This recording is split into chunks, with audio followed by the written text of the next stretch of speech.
Non mais je rêve, ça fait 4 ans que je vous fais des vidéos sur la Vita et vous en avez toujours pas acheté une. Qu'est-ce que je peux encore faire?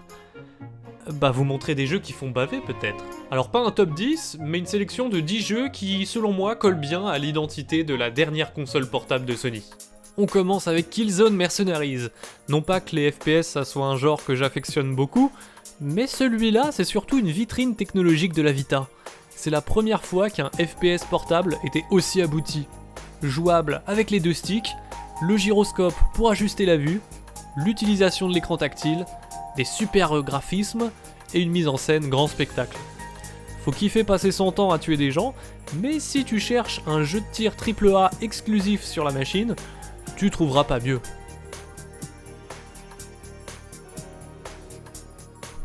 La Metal Gear Solid Collection, avec les 2 MGS de la PS2. Ça c'est des grands jeux. Et en fait, je peux inclure ici tous les autres compilations HD de l'ère PS2. On en a eu plein sur Vita. Et le fait d'avoir tout ça sur une console portable, ça les rend encore plus indispensables ces compilations que sur PS3. Il y a Final Fantasy X, les God of War, Jak and Dexter, Sly Cooper, Ratchet et Clank. Elles commencent à coter les compiles, mais on comprend pourquoi. À défaut d'avoir une sorte de console virtuelle PS2 Classics, c'était une super façon de jouer aux jeux cultes Sony de la génération 128 bits.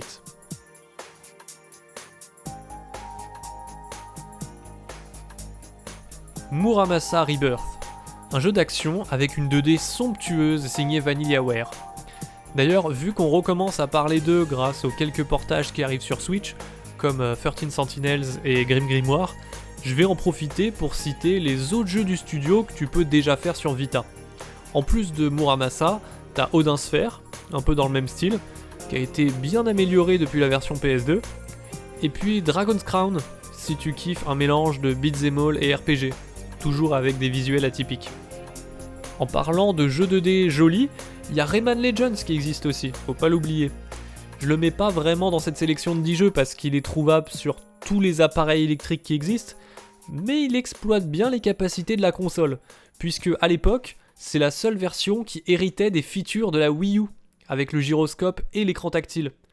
Ça se prête à des petites sessions nomades en plus, et les graphismes 2D rendent bien sur l'écran Vita. Vous aimez F-Zero? Vous aimez 2048? Alors jouez à Wipeout 2048. Belle vitrine aussi. Un bon jeu de course, des tracés variés, des modes variés. Seul souci, il est pas en 60 FPS. Mais on s'y fait après quelques courses. En même temps, c'était courant sur Vita de pas avoir des jeux ultra fluides. Il paraît que si tu mets un custom firmware, tu peux débloquer de la puissance, et ça fait qu'il y a pas mal de jeux qui tournent mieux sur une Vita craquée, comme Assassin's Creed Liberation ou Borderlands 2. C'est des gros jeux aussi ça, et ils coûtent pas cher dans les caches.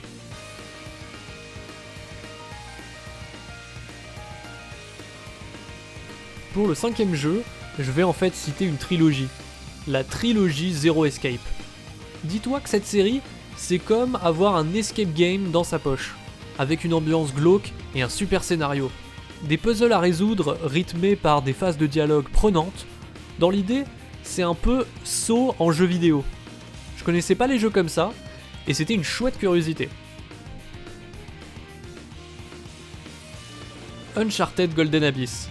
C'est pas rien un full Uncharted exclusif PS Vita.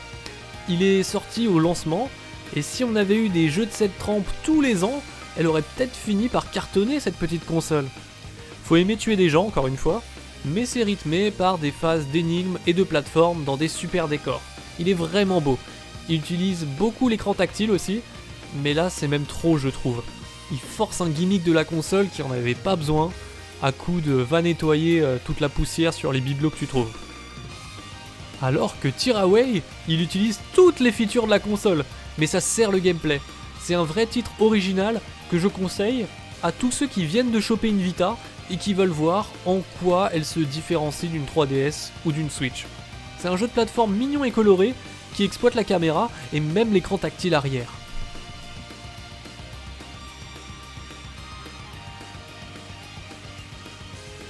Gravity Rush, une des plus grosses sorties de la console.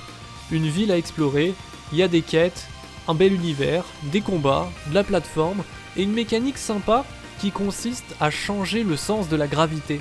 Ça te permet de voler, ou de monter sur les façades des bâtiments.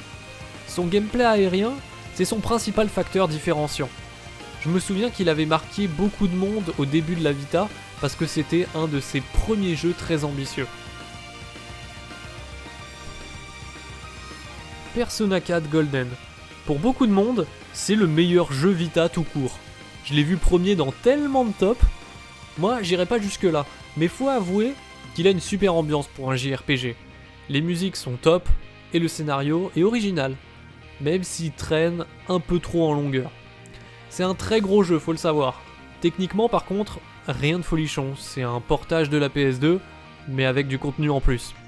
Si tu veux découvrir Persona mais que t'as pas de PS4, c'est un bon point de départ. Un autre gros JRPG mais orienté action cette fois, Ys 8. J'aime bien. Et lui c'est pas un portage, c'est un vrai jeu Vita ambitieux, sorti en toute fin de vie de la console, et conçu à la base spécifiquement pour elle. Il y a une caméra libre en plus, donc moi je suis aux anges, ça renforce d'autant plus l'immersion pendant l'exploration. Comme toujours dans les jeux Ys, les mélodies des musiques sont bien cool, et il y a pas mal de contenu si tu cherches un bon gros jeu qui va t'occuper plusieurs semaines.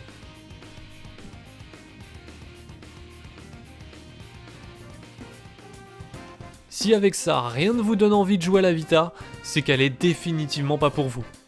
Tant mieux, ça en fait plus pour les autres. Après, il y a aussi plein de petits jeux que j'ai pas cités mais que je kiffe, comme Pick the Cat ou Paper Please. Et certains s'amuseront certainement beaucoup sur un Minecraft ou Dragon Quest Builders si vous aimez la survie et la construction. Niveau gros RPG, il y a Trails of Cold Steel aussi si vous aimez les RPG très longs au tour par tour, Disgaea A4 si t'es en quête de tactical, et Tales of Hearts R pour l'action RPG. Les trucs à la Monster Hunter c'est pas mon délire, mais notez qu'il y a Freedom Wars et Soul Sacrifice aussi qui ont une bonne réputation. Et puis c'est sur Vita aussi que j'ai découvert des point and click très drôles comme Grim Fandango ou Day of the Tentacle. Bref, il y a des titres pour plein de niches de joueurs, je vous ai pas du tout cité que 10 jeux, désolé pour le clickbait. Et bien sûr, t'ajoutes à ça les jeux PSP et PS1, s'il t'en reste à faire. Je le redis, mais acheter une PS Vita c'est un deal super intéressant.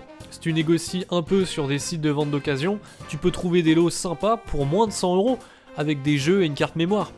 En revendant les jeux séparément derrière, tu peux parfois même complètement rembourser le prix de ta console.